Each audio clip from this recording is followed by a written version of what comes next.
ازيكم؟ النهارده هنجرب 3 حاجات من اكتر الحاجات اللي كان نفسي اجربها بقالي كتير جدا جدا، وعايز اشوفها هي فعلا عمليه ولا لا، عشان هي لو عمليه هتبقى جامده جدا.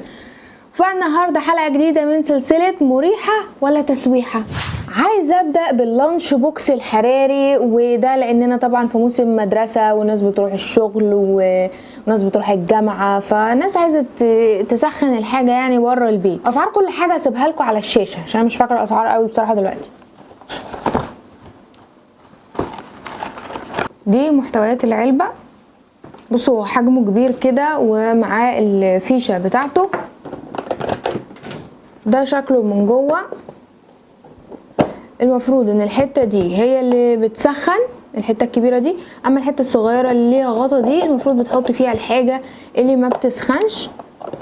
ليه؟ عشان احنا بنشيلها كده خالص وقت ما نحب نسخن ونبدا اننا نسخن.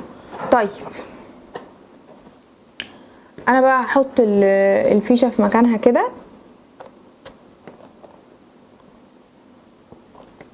بما اني شلت دي فانا ممكن استخدم الجنبين عادي عشان اسخن فيهم. فانا محضره شويه حاجات جايه من التلاجة كده. دي حته كبده مشويه وحتتين كباب وشيش طاووق كده. حاولت انوع في الاصناف، يعني بيقولك ان المفروض ما تحطش فيه اي حاجه سايله. والرز هحط الرز الاول هنا كده. ممكن بقى نحط رز، مكرونه، اي حاجه احنا بناكلها يعني، واحاول افردها كده وعليها ورك الفرخه على اساس دي وجبه صحيه متكامله عايزه تسخن. المفروض بقفله وبحطه بقى في الايه، في الكهرباء. ليه حته من فوق كده اهوت بنقفلها عشان ما يتسربش البخار، او لما يخلص يعني اشيلها عشان البخار يطلع الاول اذا عمل بخار يعني ان شاء الله. وهحطه في الكهرباء دلوقتي. اللمبه نورت طبعا عشان الاضاءه مش باين قوي يعني ان هي منوره. فهو المفروض يتساب تقريبا نص ساعه، يعني لما تكون قبل ما تجوع بنص ساعه تشغله عشان يسخن لك الاكل. فانا هسيبه وهنبدا في حاجات تانية ونشوفه اخر الحلقه عمل ايه في الاكل اللي جوه. تعالوا نشوف بقى الاختراع الهايل اللي بعد كده، واللي هو بيشفط الاكياس من الهواء ويقفلها اوتوماتيكي. يعني طبعا بيحافظ على الاكل من الاكسده، وبيحافظ على الاكل من ان هو يبوظ حتى لو حاطينه بره التلاجة. ده الجهاز ومعاه الفيشه بتاعته ومعاه الاكياس اللي المفروض بنستخدمها بيه، ومعاه طبعا الكتيب بتاعه عشان يعرفك بنستخدمه ازاي. بنحط الفيشه بتاعته وبحطه في الكهرباء. اول ما بحطه في الكهرباء بينور هنا اخضر، الزرارين دول بينوروا اخضر. هنا في كليبسين كده عشان يمسكوه كويس، بفتحهم وبفتحه هو كده، اشيل الورقه اللي جوه دي. والكيس بقى بنتعامل معاه ازاي؟ ادي الكيس اهو. بيقولك ما تملاش الكيس جامد عشان ايه؟ كفاءة الحاجة اللي بتاعت الشفط ما تقلش.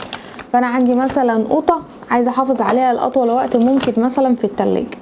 بيقولك المفروض الحاجة ميبقاش فيها مية، متملاش الكيس قوي، وتحط الكيس على الوش الناعم من فوق. وفي مخلبين هنا كده اهوت بدخل الكيس تحت الايه، الحتتين دول كده. اوكي، ونتوكل على الله. نقفل الكليبسات وندوس على الزرار الاخضر ده.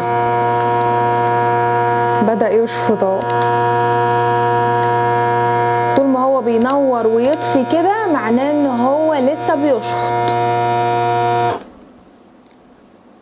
ايه كده خلاص شفط. ماشي، اللمبه الصغيره الحمراء نورت معناها ان هو شفط. هو فعلا دلوقتي كده شكله ان هو شفط. بيقولك ريليز دي كده عشان ايه؟ اقدر افتحه، يعني هطلع الحته دي لفوق كده بس اخرج الهواء عشان يعرف يفتح. اوه ده قفل الكيس فعلا، ده اشتغل. الله حلو قوي. ده ممكن نحط فيه اي حاجة حرفيا. المكسرات عندك مثلا خايفة تبوظ بتشيليها من السنة للسنة، اي حبوب عندك، الفاصوليا واللوبيا والحاجات ديت اللي بتسوس وبتبوظ بسرعة. لطيف قوي بصراحة، عجبني جدا. اول مرة اجرب حاجة من على امازون وتنصفني، او مش اول مرة قوي. شوف اللي بعده. تعالوا لتالت منتج معانا وهو الفرنش بريس، اللي هي مكنة القهوة، يعني بيطلق عليها ان هي ايه، الفرنسية. تمام. ودي مش بس مكنة قهوة، لا هي ممكن تبقى خفاقة حليب، تعمل فوم للحليب في نفس الوقت، وده اللي انا نفسي اعمله من زمان يا جماعة والله. هي صغننة قوي عكس ما بتظهر في الصور خالص، في الصور بيبقى شكلها كبير شوية عن كده. طيب ده الجزء اللي فوق وده الجزء اللي تحت، حاجة سيمبل خالص. هغسلها واجي عشان نشرب بس القهوة اللي جواها. معانا القهوة بتاعتنا، هي المفروض ليها نوع قهوة مجروش يعني او مطحون طحنة قليلة شوية، لكن اي نوع قهوة بينفع عادي. فهنحط معلقة القهوة بتاعتنا، وبنكون غاليين مية، وبنحط عليها على قد تقريبا كوباية المية. والمفروض ان احنا بنسيبها كده تعمل عملية تخمير، القهوة هتتخمر. تمام. فانا هسيبها على جنب كده 5 دقايق لحد ما ايه، هتفضل باينه معاكم كده ما تقلقوش، لحد ما تعمل عمليه التخمير بتاعتها. بس هحاول اقفلها بس كويس، وبعدين نرجع نشوفها بقت فرنش كوفي ولا امريكان كوفي ولا ايه. طيب ده انا شايفاه بدا يسخن اهو، فانا عايزه بصراحه ايه، افتح عليه. في معلقه هنا يا جماعه، بصوا والله. طيب يا ترى سخن؟ يعني الحاجات اللي لازقه في القعر قوي بدات تدفى. تمام، تدفى. لكن ورك الفرخه ده مثلا لم يصله اي حراره نهائيا. فالرز بدا ان هو يبقى دافي، والكبده هكذا برضو بدات ان هي تبقى دافيه، لكن اللي فوق ده ما وصلوش لسه حراره. فالظاهر ان هو عايز وقت اطول من كده، يعني سيبناها احنا حوالي مثلا 10 دقايق ربع ساعه، لا عايز وقت اطول من كده. ايه رايكم انتوا؟ يعني الوقت ده هيفرق بالنسبه لكم ولا عايزين حاجه اسرع من كده؟ تعالوا بقى. المفروض ان التكنيك انك تنزل كده بالصفايه واحده واحده، بحيث انها ما تنزليش اي قهوه او فتافيت قهوه في الكوبايه. فتعالوا نجرب. بسم الله.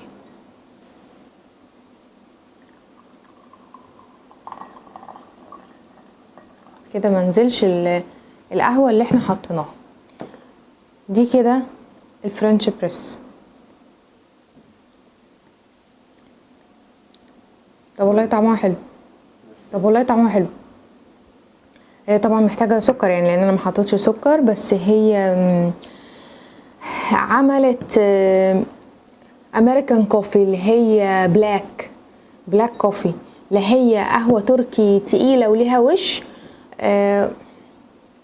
عملت لها نسكافيه يعني بالمعنى الحرفي.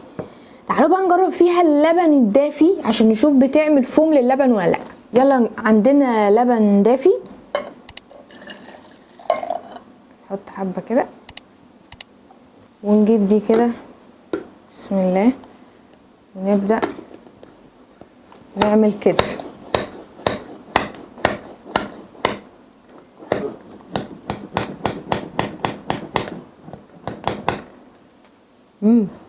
اللبن كتر فعلا. طيب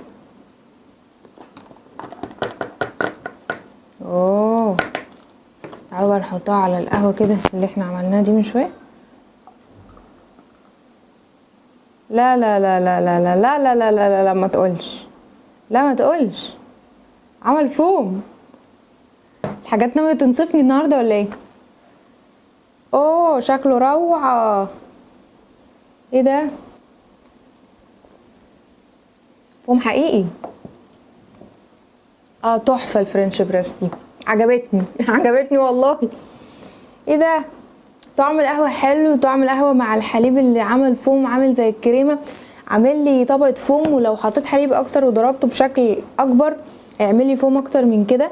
الفوم ما راحش في ثواني يعني، لسه موجود اهو، عامل زي بتاع الكافيهات. تاني واحده عجبتني. اخر حاجه بقى واخر فرصه لللانش بوكس معايا ده النهارده، كان اكتر من كده بصراحه انا مش هقدر استنى. حاجه بدات ريحتها تظهر اهي، الحاجه اللي تحت سخنت شويه، الرز سخن، ورك الفرخه بدا يطلع له الحراره، يعني ما تفيش قوي بس بدات تطلع له الحراره.